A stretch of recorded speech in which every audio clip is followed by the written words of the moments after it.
Hi, my name's Nigel Hawthorn from MobileIron, and MobileIron is here to try to make mobility successful. And that involves usually two areas. One is providing security for the IT department to make sure that data's not lost, devices are not lost, everything is being delivered in a secure manner. But also from the user's point of view, making it high performance, easy to use, and make the users productive with mobile devices. We see a lot of mobility and almost a change in culture in the way businesses are working, more mobile, more agile. How does this change in working practice affect the security breaches a company might experience?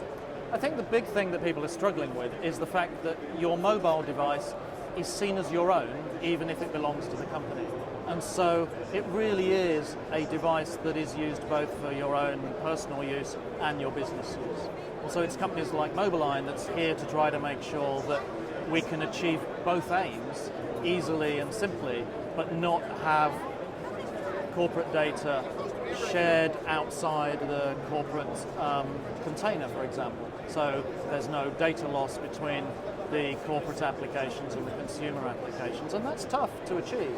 And that's what IT managers are asking us to give them today. We talk a lot about bring your own device on IT Pro Portal. Sure.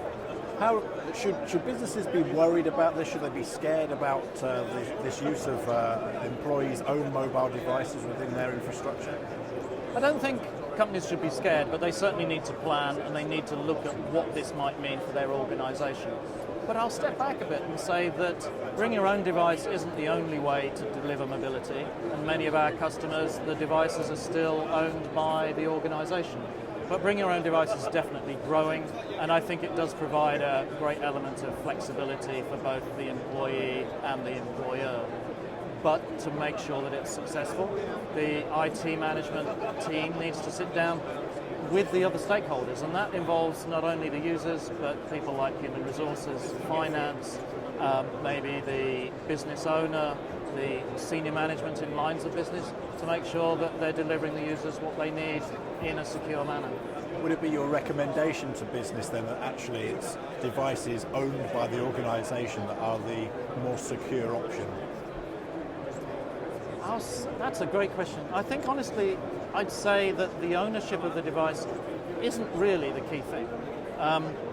And you could argue that that's really a financial decision, who owns the device.